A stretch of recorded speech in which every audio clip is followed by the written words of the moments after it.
All right, Bismillah Rahman Rahim. This is Sayyid Ahmad Ahmed, and today we'll talk about the inheritance relationship in object-oriented programming. So, inheritance relationship is basically known as the is a relationship.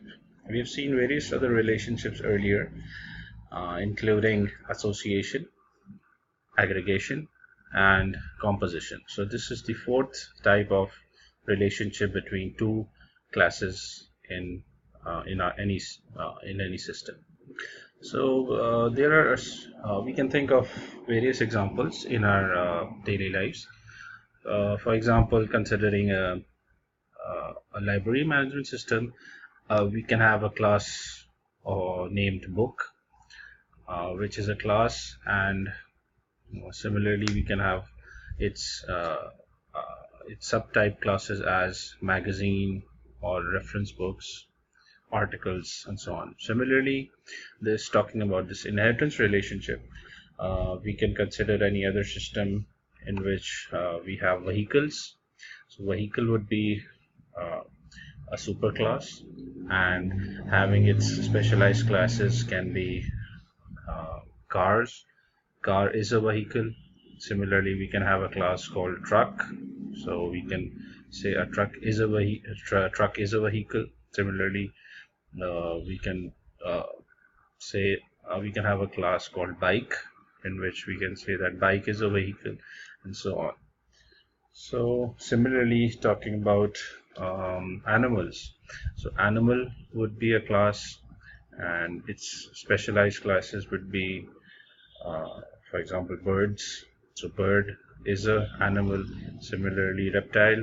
The reptile class will be a specialized class for the animal class. So, and reptile is an animal, and so on. Similarly, talking about uh, employee management system. So we can have an employee class as the generic class, a general class, or a parent class, and we can have, for example, a full-time employee and a part-time employee, or in some other system, we can have a manager and a non-manager. So a manager is an employee. We can have a separate class for managers, and similarly, certain group of employees which are not managers. So we'll have non-managers. So two classes which will be subclasses of a special class employee, the superclass employee.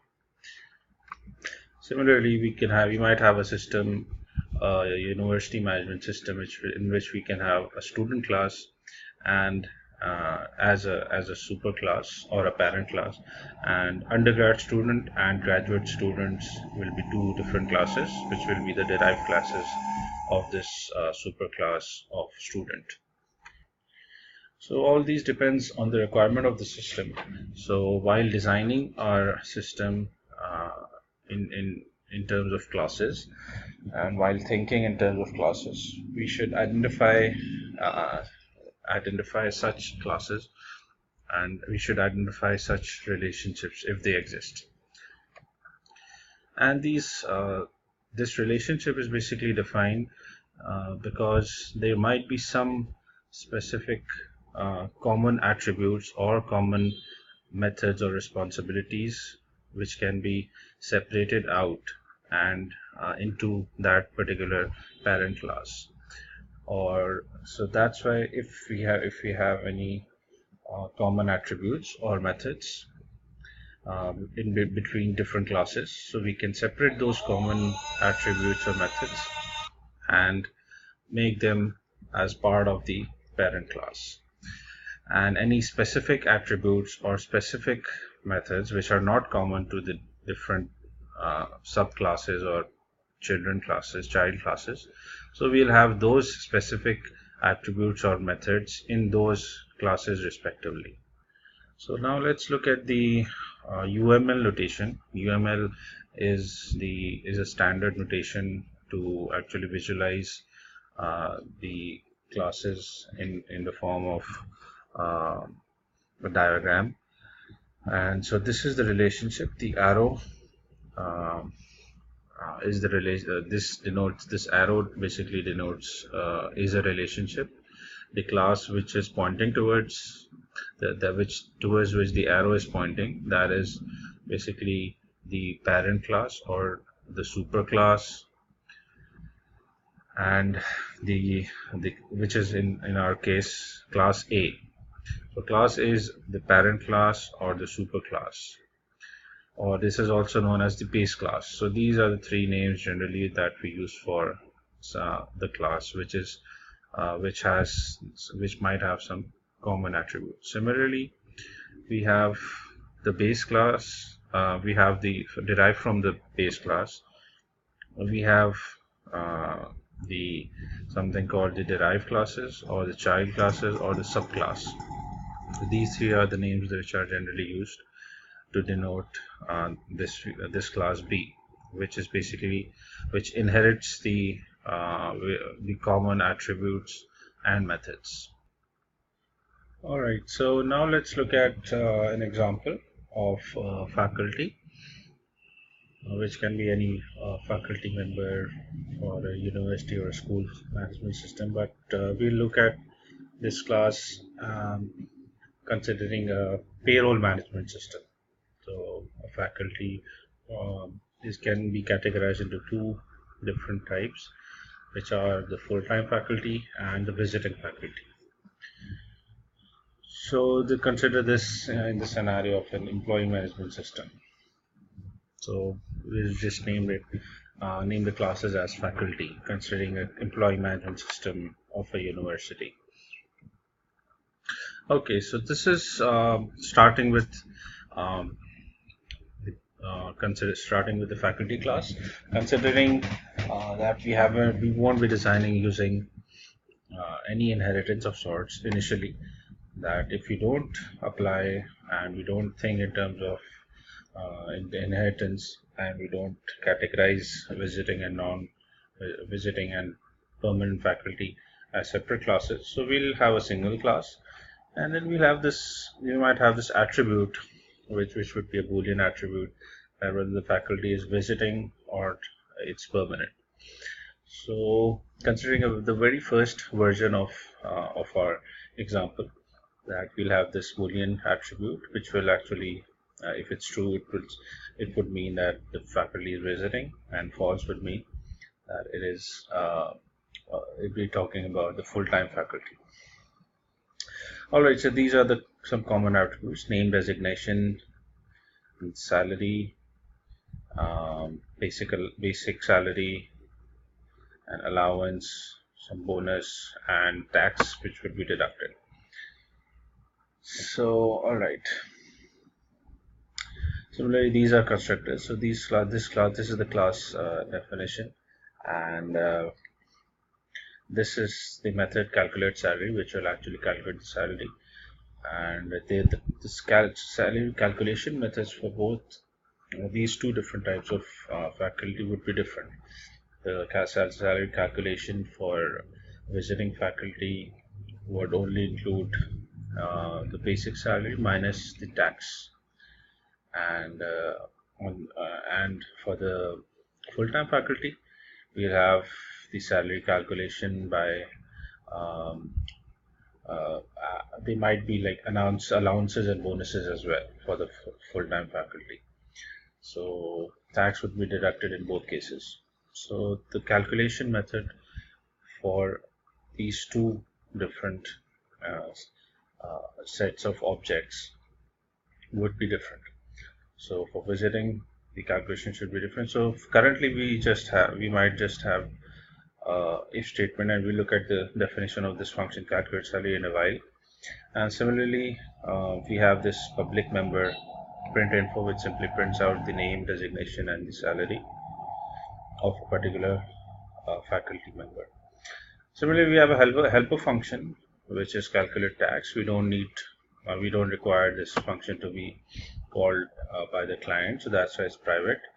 So our calculate salary method would be calling this helper function, or the private function calculate tax. Now let's look at uh, the function definitions of this class. So here it is. This is the constructor. So the parameterized constructors. We have these two parameterized constructors. Nothing as us to discuss. Um, then we have this calculate salary method, which is calling the calculate tax method, which is defined over here. It simply cal calculates the tax as 10% of the basic salary. So once the tax is calculated, it's stored in the member method tax, and then we simply deduct the tax from the basic salary. And if the teacher is not visiting, that is, the teacher is full time, so that teacher might have some allowances or bonuses, which are which will be basically initialized using the parameters constructor. So this is our the definition of a faculty class, and here's the driver.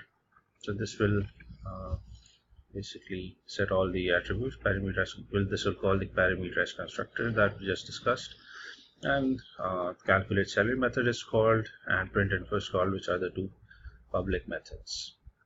So let's compile and run this code. So here it is. Let's compile this code. So there are no warnings or errors, and the exe file is created. So the default name is a.exe. So just run it. So we have the name of the faculty, the designation, which was just passed through the parameterized constructors. We can also input that, doesn't matter, but we're just trying to discuss the main concept of inheritance, so we can do it later on. And the salary, which is calculated. Alright, so this is the first basic version. Now we will look at the code. How can we improve our code, or how can we change the design to and implement inheritance? So this is version 0 v0 of the this faculty example. So now let's refine our example in code, and let's make two different derived classes or subclasses, which are visiting and full time. So let's create two classes, but again we'll do it gradually, stepwise. So first let's make a class called a full-time faculty. So let's first create a full-time faculty class, and that would be v1 version 1. So this was version 0, having a simple faculty class and a simple driver that was made. So let's now look at the first version, in which we'll make a full-time faculty class and see how inheritance would actually come into play. Alright, so now this is version 1, in which now we have created a new class, full-time faculty, and this is the syntax that if we want to inherit this class, and basically defining that this is a derived class for our parent class faculty. So we'll just add a colon and then the keyword public, which refers to public inheritance, and in most cases we generally do this type of inheritance, that is, we do public inheritance. And then this class full-time faculty is derived from the faculty class. So this is how this is the syntax level detail, and by writing this, we actually mean that full-time faculty is a subclass or a derived class of the superclass or base class called faculty. So now, since now we have defined this relationship, so we are assuming and we are claiming, and we'll actually look at this claim whether we are right or wrong. We are claiming that all the attributes and functions, and that is the member methods, all of them should be actually carried forward or inherited by this class full-time faculty. So let's see whether all of the attributes are actually inherited or not, since we have a difference in visibility of these different members. Some members can be private, some can be public. For instance, we have a private function here as well, and attribute should be private. It's a good practice. Actually, this is the sense of object-oriented programming, that we should do data hiding, keeping all the attributes private.